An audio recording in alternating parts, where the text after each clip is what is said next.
coronavirus, huh? Fuck. Gwyneth Paltrow is worried about getting the coronavirus. I hope she gets it. Because if Gwyneth Paltrow gets the coronavirus, we might find a cure, you know?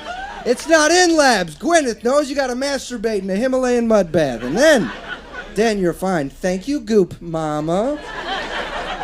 Thank you, Goopy Mama. I was a bit of a weird kid growing up, you know? I've heard about this girl. She's 11 years old. She's Syrian. She's going to be competing in the Olympics. When I was 11, all I wanted was the clapper. I thought that was the coolest thing ever. Clap on, clap off, the clapper. I thought that was the height of luxury. Never touch a light switch again. Oh, yes. I wanted it so bad, and I finally got one for Christmas, and I was stoked. But my friends always like to tell the same joke about the clapper. They're like, well, what if you have sex with a girl, and then your lights go on and off and on and off? It's like, dog, we're 12. We're not clapping cheeks right now. Calm the fuck down. Even as an adult, I don't even clap cheeks that often. I'd be much more concerned if there was a light that went on and off every time I said, I swear to God, this never happens. Did you come? Did you... That would be an issue. But you get the clapper and you realize pretty quickly why it wasn't a more successful good. Because it's very fun to clap the lights on. It makes sense. You feel like a little wizard. You're like, bring forth the light. And it comes. It's much different to clap the lights off. It's not right. Because like you're in bed, you're reading your book, you're ready for sleep to take you, you know? And then the last thing you have to do is clap. You don't want to do it too loud, so you try to do a light clap. But the clapper is like a host at a comedy show. It's like, come on, it's Friday night. You can do better than that. So you just have to clap as loud as you can. And now the lights are off and you are awake. You are wide awake, forced to confront the thoughts that you've been avoiding all day.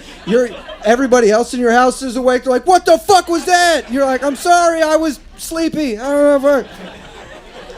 Doesn't work in the bedroom. You know where it would work, though, is in the bathroom. That's where we need to bring clap technology. Because we haven't figured out not touching things in the bathroom yet. We think we're getting close, but I mean, how many times have you been on one of those automatic sensor toilets and you're sitting there doing your business and you make a little quick move to the right and the toilet's like, oh, they're getting up.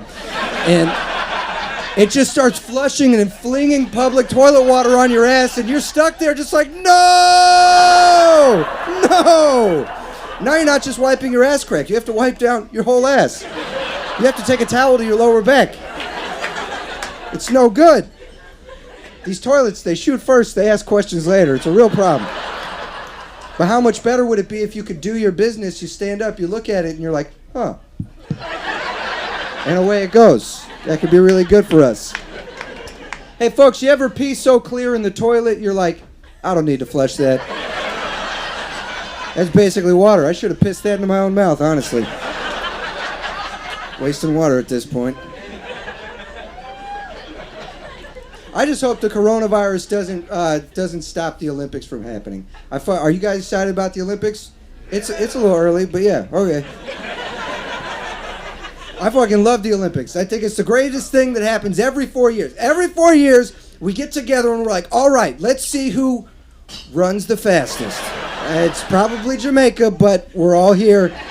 We're all gonna see what's happening. I think that's so great because the Olympics, it's this thing we all have a chance to compete in. Everybody's got a shot. Everybody can get good at a certain sport. We've all had a chance. It's beautiful. And I'm speaking specifically about the Summer Olympics because the Winter Olympics can eat my whole ass. Because it just feels like a parade of privilege at the Winter Olympics. You know what I mean? You have to be from a certain place. You probably got to know a white guy with dreadlocks and have a snowmobile. It's a whole fucking thing, you know? It's very specific. Whereas with the Summer Olympics, it's like, hey, man, you want to fucking jump as high as you can? Just come in, jump as high as you can. We got a race where you run and you hand off a baton. Would you like to do that? Yeah, it's pretty simple. Summer Olympic stuff. Whereas the Winter Olympics are like, hey, for this race you need skis and a gun. It's like, nobody has skis and a gun. What are you talking about? One of the big things in Winter Olympics is bobsledding. I've never seen a bobsled in real life in my whole life. Never touched a bobsled. I don't know what it smells like to be near the track, you know? The only reason I know about bobsledding is because of a movie about guys that didn't know about bobsledding.